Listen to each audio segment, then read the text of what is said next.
el ascenso de Díaz Ordaz a la presidencia. El partido oficial sostuvo la candidatura de Gustavo Díaz Ordaz, que era secretario de Gobernación, identificado con las fuerzas más reaccionarias. El Partido Acción Nacional postuló a José González Torres y el Partido Comunista a Ramón Danzós Palomino. El 6 de junio de 1964, el triunfo fue para Díaz Ordaz, quien el 1 de diciembre del mismo año asumió la presidencia. Gustavo Díaz Ordaz realizó una campaña para incrementar el desarrollo económico del país y le dio el nombre de Desarrollo Estabilizador. En esta se trató de hacer que México desarrollara en todos los aspectos, como económico, social y políticamente. Las características principales de dicha campaña fueron aumentar la inversión extranjera y nacional, incrementar la producción, aumentar los salarios de los trabajadores y mantener estable el valor del peso.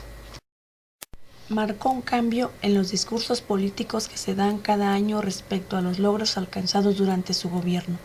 Los mexicanos apoyaron dicho cambio porque los informes de gobierno eran diferentes.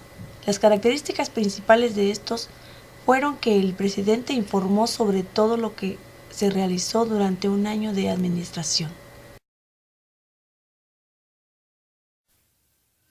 Durante el gobierno de Gustavo Díaz Ordaz se dieron varias huelgas estudiantiles. Algunas de ellas finalizaron en enfrentamientos sangrientos y la más criticada en todo el país fue la que sucedió en Tlatelolco en 1968.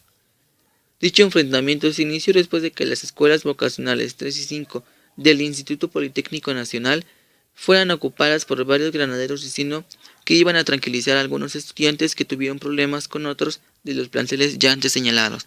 Después, la Federación Nacional de Estudiantes Técnicos realizó una manifestación el 26 de julio de 1968 para protestar por lo que había sucedido. Se dice que se juntaron alrededor de 5.000 estudiantes y se suscitó un enfrentamiento que duró varias horas. Al siguiente día los estudiantes se presentaron en los planteles 1, 2 y 3 de la Escuela Nacional de Preparatoria de la Universidad Nacional Autónoma de México. Y el 29 del mismo mes se dio un enfrentamiento mucho más agresivo entre estudiantes y granaderos. La historia de México señala que los conflictos se agravaron más, y el 18 de agosto los estudiantes amenazaron con permanecer en el Zócalo de la Ciudad de México. Más tarde, el 23 de septiembre de 1968, se dio un enfrentamiento entre estudiantes y elementos de las fuerzas de gobierno en Santo Tomás, en la Ciudad de México. El 27 del mismo mes, se concentraron en un mitin en Tlatelolco, alrededor de 5.000 personas. Esto fue convocado por el Comité Nacional de Huelga.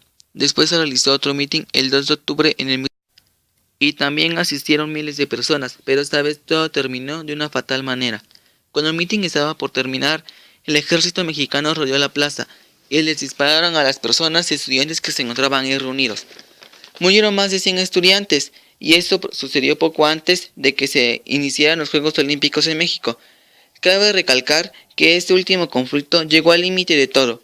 Dicha matanza puso el fin al movimiento estudiantil de 1968. Todo cambió y los estudiantes regresaron a clases y se realizaron los famosos Juegos Olímpicos en México.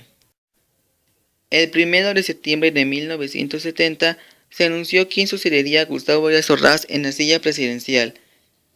Luis Echeverría Álvarez, quien en ese entonces fungía como secretario de Gobernación.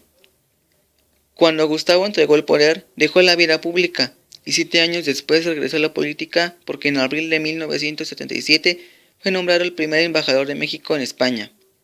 Gustavo Díaz Ordaz falleció a la edad de 68 años, el 15 de julio de 1979 en la Ciudad de México.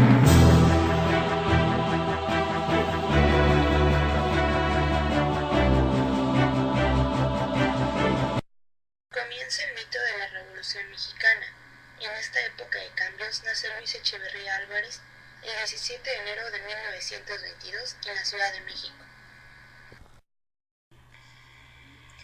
Sus padres fueron Rodolfo Echeverría Esparza y Catalina Álvarez Gayún.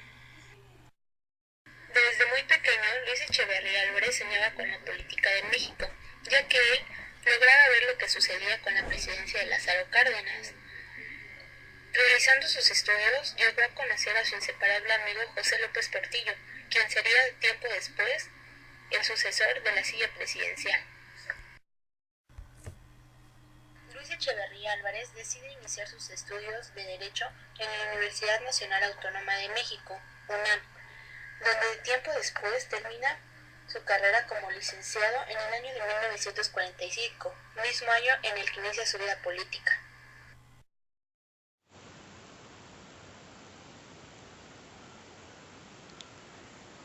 Luis Echeverría Álvarez comenzó su vida en la política uniéndose al Partido Revolucionario Institucional PRI. Inicialmente trabajó como secretario del general Rodolfo Sánchez Taboada. Continuó ascendiendo en la política y el 8 de noviembre de 1969 fue nombrado candidato de la presidencia de la República Mexicana en representación del PRI. Los resultados de las elecciones del 5 de julio de 1970 estuvieron a su favor y tomó el poder el 1 de diciembre del mismo año. Durante su gobierno se puso en marcha el programa o modelo de desarrollo compartido, con el cual reducía el gasto social y mejoraba la distribución del ingreso. Aplicaba la participación del Estado en los procesos de producción y distribuía los bienes, servicios y riquezas de manera equitativa entre la población. Su política fue social populista, con un carácter demagógico. Su objetivo fue favorecer a los que menos tenían. Durante su gobierno se crearon diversas instituciones, entre las más importantes la Secretaría de Turismo, la Secretaría de Reforma Agraria, la Procuraduría Federal de la Defensa del Consumidor, Profeco, el Instituto Nacional del Fondo para la Vivienda de los Trabajadores, Infonavit. En el aspecto educativo, funda en 1971 la Comisión Nacional de Fomento Educativo, CONAFE, en 1973 el Sistema Nacional de Colegio de Bachilleres, COBACH, en 1974 la Universidad Autónoma de Chapingo. Además, apoyó a la UNAM haciendo crecer el presupuesto para la universidad, aumentó el sector burócrata y les dio empleo a muchos estudiantes egresados universitarios. Durante su gobierno existieron movimientos armados en su contra, guerra de guerrillas, encabezado por el dirigente Genaro Vázquez Rojas, quien fue perseguido desde 1967, y por Lucio Cabañas Barrientos. El 10 de julio de 1971 se dio una manifestación estudiantil en la Ciudad de México, pero un grupo paramilitar del Estado, de nombre Halcones, los esperaron para detener dicha manifestación. A esto se le conoció como el Halconazo o la Matanza de Corpus Christi. En este suceso, Luis Echeverría Álvarez se deslindó de cualquier acto violento. Su sucesor fue José López Portillo. En 1977, al entregar el puesto a la presidencia, se produjo otra devaluación de la moneda y se dijo que fue una causa de la crisis nacional.